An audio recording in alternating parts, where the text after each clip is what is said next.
Bonsoir à toutes, bonsoir à tous, bienvenue à ce multi-décomplexe numéro 25. Bonsoir Philippe. Bonsoir Stéphane. Ce multi-décomplexe qui sera sous le signe de l'islamo-gauchisme. Oh là là, vous me mettez l'eau à la bouche. Et oui, ça tombe bien parce qu'ils ont la bave aux lèvres.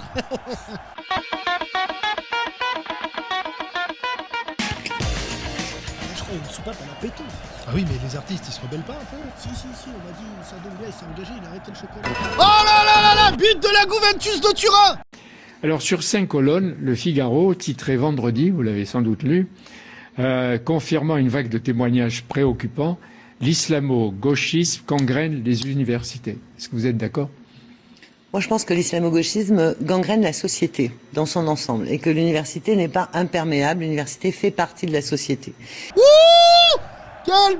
Quel but incroyable d'une joueuse méconnue jusqu'à présent, la ministre de visiblement la méconnaissance, Vidal, qui est la joueuse homonyme de Vidal, qui joue à l'Inter de Milan, mais ils n'ont rien à voir, visiblement. Elle est chimiste, elle a réussi un alliage comme ça entre le buzz et la merde, c'est ce qu'on appelle un buzz de merde. Ouais, mais j'ai envie de souligner, Stéphane, aussi le rôle de son coéquipier sur cette action, l'Espagnol El Kabach, voilà, qui en est quand même à sa 123e année de carrière, et ça... Absolument, Vamos, El Kabach, hasta siempre el racismo. Incroyable. Oh là là, une réponse de la CNews. Vous aviez raison tout à l'heure quand vous disiez islamo-gauchisme, islamo-droitisme. Ça n'a aucune espèce d'importance. Je crois qu'il faut pas dire que c'est l'apanage de la gauche ou de la droite. C'est l'apanage d'un certain nombre d'hommes et de femmes qui nous interdisent de dire certaines choses, qui considèrent que notre histoire n'est faite que de culpabilité et que nous n'aurions qu'un seul droit, celui de baisser la tête et de ne pas être nous-mêmes. Tiens, but de Le Borgne. Est-ce qu'il s'appelle Le Borgne pour rendre hommage à Jean-Marie Le Pen? Peut-être. Qui est le seul Borgne qu'on respecte ici. C'est vrai. Ah là là, c'est vrai qu'il n'y a pas que l'islamo-gauchisme, il y a l'islamo-droitisme, Oui. l'islamo-tamer, l'islamo-centrisme. Oui. L'islamo-centrisme, c'est celui qui fait 2 prières et demie par jour. Oui. Moi, je connais un islamo-vegan. Ah oui? Oui, il mange que de la salade halal. Ah oui? Qu'on appelle de la salal. C'est fou. Ouais. Moi, je connais un islamo-animaliste. Ah. C'est quelqu'un qui a un chat persan, qui a un lévrier afghan. Ah, c'est d'accord. vraiment très ciblé. Oh là là, but d'une nouvelle équipe, l'Olympique de Marseille. Oh là là! Je crois que c'est un fait politique. Je veux pas m'aventurer à dire forcément, à le définir d'un point de vue scientifique. Je sais pas si ça a une réalité scientifique, mais de façon indubitable, effectivement, on voit aujourd'hui qu'une partie de la gauche, et précisément de l'extrême gauche, mélange sa voix, fait converger ses idées avec l'islam politique. Oui, Stanislas, vous voyez ces joueurs là avec ces corps là, on dirait Eric Carrière, on se dit il va pas frapper, il va se faire mal. Et il frappe. Oui, il frappe. Ça va pas très haut, mais il frappe là Et il comme marque, ça. ouais. C'est un ancien socialiste qui parle d'islamo-gauchisme. Oh là là, vous avez vu, on n'a pas le même maillot, mais on a la même passion. Oui, c'est vrai, toutes les équipes se rejoignent, mais ça me rappelle, vous savez, à mon époque, moi, il y avait le football total Bien sûr. de l'équipe des Pays-Bas. Bah, désormais, c'est la CNews AO qui fait la merde totale et tout le monde s'en inspire. Oh là là, but incroyable de pertinence, Philippe. C'est l'islamologue islamophobe Gilles Kepel. Une inflation d'études, un peu comme ce qu'était la pensée prolétarienne à l'époque du stalinisme, si vous voulez, qui vont, au lieu d'analyser la société et de la décrire, produire de l'idéologie. Alors ça sera les séminaires interdits aux blancs, la dénonciation des autres comme des koufars, etc. Mais ça existe, ça. Bien sûr, qui me semblent être des éléments idéologiques tout à fait dommageables. Koufar. Oh là là, Gilles Kepel avec sa tête de balance là, c'est incroyable parce que les gens l'aiment. Il dit c'est un chercheur, mais il a jamais rien trouvé. Oui, c'est vrai, mais ça me rappelle un film, moi, qu'il y avait dans ma jeunesse.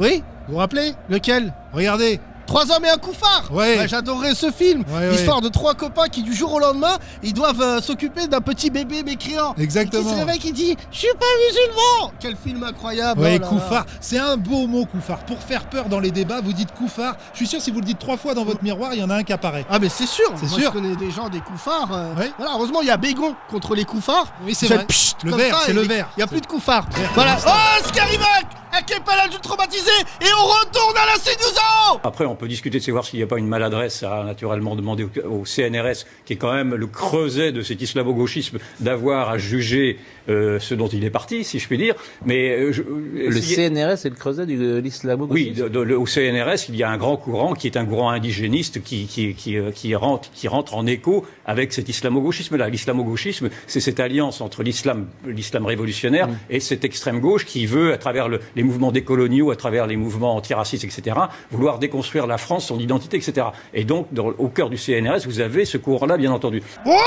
Oh là là, Rioufol du désert. C'est beau. La cage au Rioufol, ça faisait 30 ans qu'il disait les Arabes ils sont méchants, personne l'écoutait. Et là, il prêchait dans le désert. Dorénavant, il prêche chez Pascal Praud. Merci sûr. Pascal. Mais oui, le CNRS est islamo-gauchiste, mais même la NASA. La NASA, ils ont envoyé un robot sur quelle planète? Mars. Et voilà, la planète rouge. Comme par hasard, une planète bolchevique. Excusez-moi Philippe, je m'en fous de ce que vous venez de dire. Oui. On me dit qu'il y a le but du siècle Lâchez-moi. sur la CNews AO. Zemmourigno.